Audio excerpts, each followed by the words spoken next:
আসসালামু আলাইকুম। রাতের শীর্ষ সংবাদে স্বাগত জানাচ্ছি আমি শাহনাজ পারভীন। আর্মি হেডকোয়ার্টার্সে বিএনপি মহাসচিব সেনাপ্রধান বৈঠক।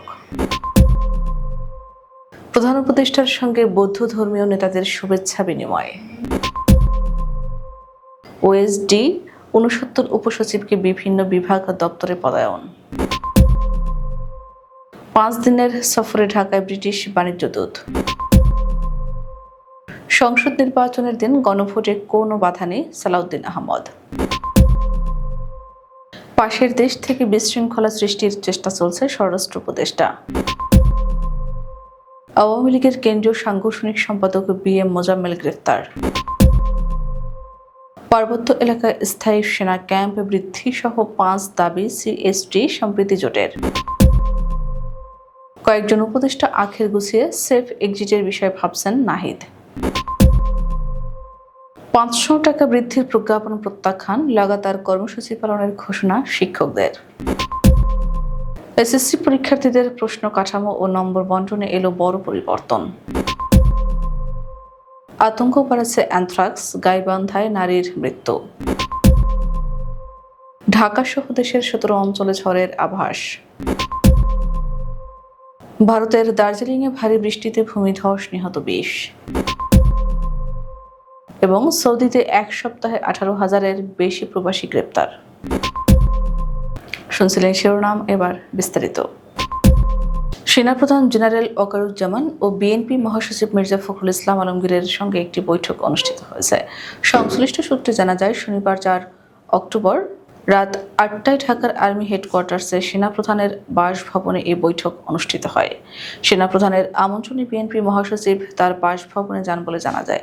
এদিকে বৈঠকে কী বিষয়ে আলোচনা হয়েছে তা নিয়ে বিএনপি কিংবা সেনাবাহিনীর পক্ষ থেকে আনুষ্ঠানিকভাবে এখনও কিছু জানানো হয়নি। প্রবারণা পূর্ণিমা উপলক্ষে অন্তর্বর্তী সরকারের প্রধান উপদেষ্টা ডক্টর মোহাম্মদ ইউনূসের সঙ্গে শুভেচ্ছা বিনিময় করেছেন বৌদ্ধ ধর্মীয় নেতৃবৃন্দের প্রতিনিধি দল। রোববার রাষ্ট্রীয় অতিথি ভবন যমুনায় এই শুভেচ্ছা বিনিময় অনুষ্ঠিত হয়। এ সময় বৌদ্ধ ধর্মীয় নেতারা প্রবারণা পূর্ণিমার মহত্ব বর্ণনা করে প্রধান উপদেষ্টাকে শুভেচ্ছা ও অভিনন্দন জানান। তারা প্রধান উপদেষ্টাকে বিহার পরিদর্শনেরও আমন্ত্রণ জানিয়েছেন। সেই সঙ্গে রাজধানীর উত্তরায় বৌদ্ধদের শেষকৃত্যের জন্য জায়গা বরাদ্দ দেওয়ায় প্রধান উপদেষ্টাকে বিশেষভাবে কৃতজ্ঞতা জানিয়েছেন বৌদ্ধ নেতৃবৃন্দ। বিশেষ ভারপ্রাপ্ত কর্মকর্তা হিসেবে থাকা ৬৯ জন উপসচিবকে বিভিন্ন মন্ত্রণালয় বিভাগে বদলিপূর্বক পদায়ন করেছে সরকার। তারা বিভিন্ন সময় জনপ্রশাসন মন্ত্রণালয়ে ওএসডি হিসেবে ছিলেন। রোববার জনপ্রশাসন মন্ত্রণালয় থেকে এ সংক্রান্ত প্রজ্ঞাপন জারি করা হয়েছে।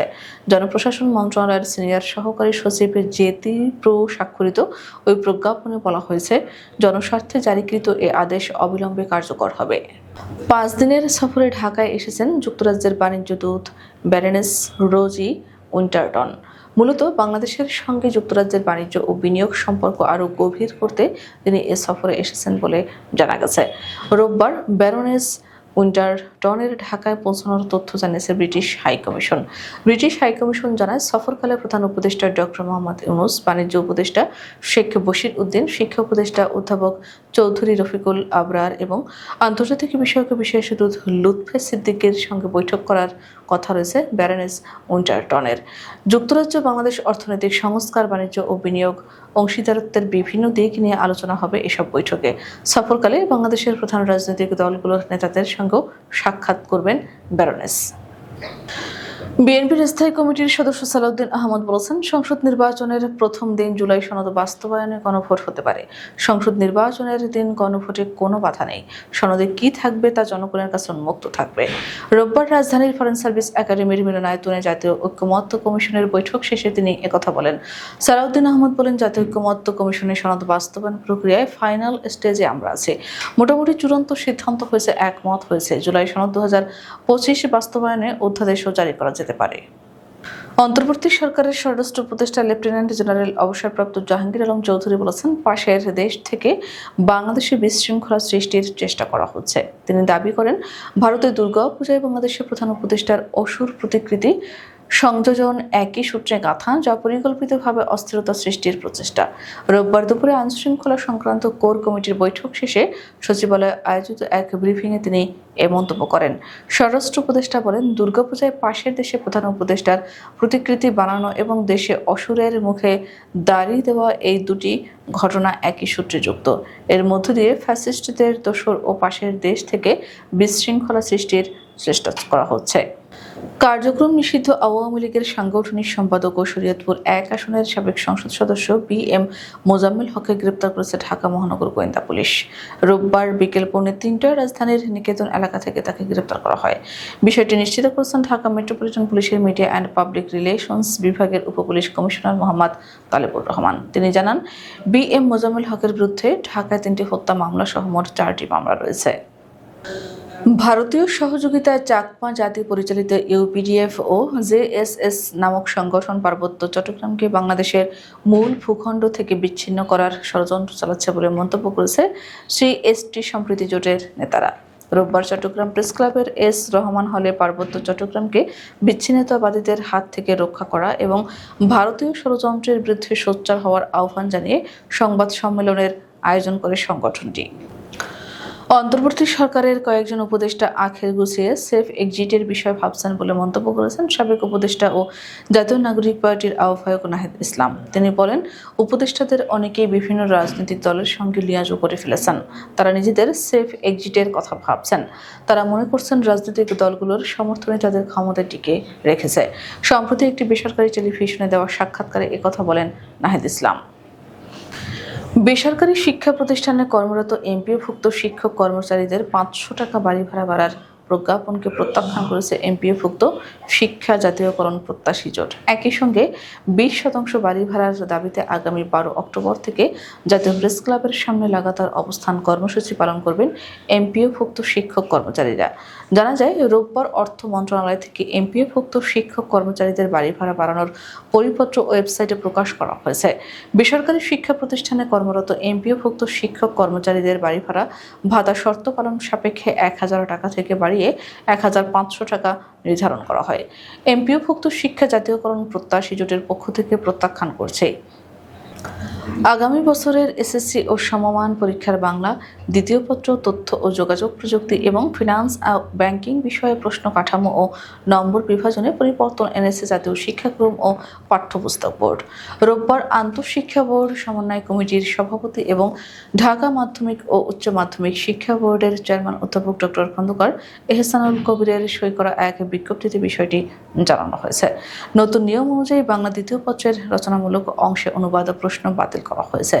আগে এই অংশে অনুবাদের জন্য ১০ নম্বর বরাদ্দ ছিল, যা এখন সংবাদ প্রতিবেদনের জন্য বরাদ্দ করা হয়েছে।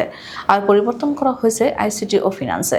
বিজ্ঞপ্তিতে বিষয়টিকে অতীব জরুরি উল্লেখ করে সব শিক্ষা প্রতিষ্ঠানের প্রধান শিক্ষক, অভিভাবক এবং ২০২৬ সালের পরীক্ষার্থীদের এই নির্দেশনা মেনে চলার অনুরোধ জানানো হয়েছে। গাইবান্ধার সুন্দরগঞ্জে অ্যানথ্রাক্স রোগের উপসর্গ নিয়ে এক নারীর মৃত্যু হয়েছে। শনিবার ৪ অক্টোবর রাতে রংপুর মেডিকেল কলেজ হাসপাতালে চিকিৎসাধীন অবস্থায় মোসাম্মদ আজেনা বেগম মারা যান। নিহত আজেনা বেগম উপজেলার বেলকা ইউনিয়নের পশ্চিম বেলকা গ্রামের মোহাম্মদ আবুল হোসেনের স্ত্রী। রোববার ৫ অক্টোবর বেলকা ইউনিয়ন পরিষদের চেয়ারম্যান মাওলানা মোহাম্মদ ইব্রাহিম খলিলুল্লাহ বিষয়টি নিশ্চিত করেছেন। চেয়ারম্যান বলেন, আজেনা বেগমের একটি ছাগলের বাচ্চা অসুস্থ হয়ে পড়ে। গত ৩০ সেপ্টেম্বর সেটি জবাই করেন। এ সময় তার হাতের আঙুলে হাড় লেগে ক্ষত হয়। পরে স্থানীয় পল্লী চিকিৎসকের পরামর্শ নেন। এতে কাজ না হলে পরিবারের লোকজন তাকে উপজেলা স্বাস্থ্য কমপ্লেক্সে নিয়ে যান। এরপর তারা রংপুর মেডিকেল কলেজ হাসপাতালে রেফার করেন। সেখানে তিনি চিকিৎসাধীন অবস্থায় মারা যান। রাতের মধ্যে রাজধানী ঢাকা সহ দেশের ১৭ অঞ্চলে ঝড়ের সতর্কতা দিয়েছে আবহাওয়া অধিদপ্তর। এসব অঞ্চলে সর্বোচ্চ ৬০ কিলোমিটার বেগে ঝড় হতে পারে বলে জানিয়েছে সংস্থাটি। শনিবার আবহাওয়া অধিদপ্তরের আবহাওয়াবিদ এ.কে.এম. নাজমুল হকের দেওয়া রাত ১টা পর্যন্ত দেশের অভ্যন্তরীণ নদীবন্দরগুলোর পূর্বাভাসে এ তথ্য জানানো হয়। খুলনা, বরিশাল, চট্টগ্রাম ও সিলেট বিভাগের অনেক জায়গায় অস্থায়ীভাবে দমকা হাওয়া সহ হালকা থেকে মাঝারি ধরনের বৃষ্টি, বজ্রসহ বৃষ্টি হতে পারে।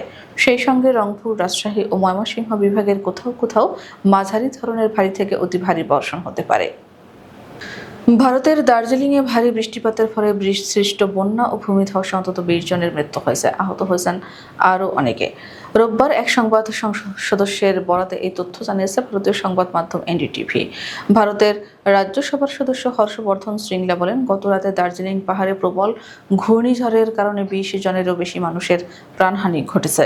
তিনি আরও বলেন, পাহাড়ের সঙ্গে যোগাযোগ বিচ্ছিন্ন হয়ে গেছে এবং রাস্তাঘাট ক্ষতিগ্রস্ত হয়েছে।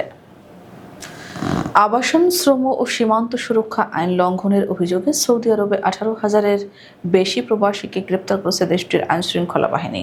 রোববার সৌদি স্বরাষ্ট্র মন্ত্রণালয়ের এক বিবৃতির বরাত দিয়ে এই খবর জানিয়েছে সংযুক্ত আরব আমিরাতের ইংরেজি সংবাদ মাধ্যম আরাবিয়ান বিজনেস। এতে বলা হয়েছে, গত 25 সেপ্টেম্বর থেকে 1 অক্টোবর পর্যন্ত সৌদি আরবের বিভিন্ন প্রান্তে অভিযান চালিয়ে 18,650 জন প্রবাসীকে গ্রেপ্তার করা হয়েছে। আমাদের আগামীকাল দুপুরের শীর্ষ সংবাদ দেখার আমন্ত্রণ জানিয়ে এখনকার মতো বিদায় নিচ্ছি। দর্শক, ভিডিওটি শেষ পর্যন্ত দেখার জন্য আপনাকে অসংখ্য ধন্যবাদ। নিত্য নতুন সংবাদ পেতে আমাদের ইউটিউব চ্যানেলটি সাবস্ক্রাইব করুন ও নিয়মিত নোটিফিকেশন পেতে বেল বাটনটি ক্লিক করুন এবং আমাদের ফেসবুক পেজটিতে লাইক করুন। এছাড়াও আমাদের ভিডিওতে লাইক দিয়ে শেয়ার করুন। আল্লাহ হাফেজ।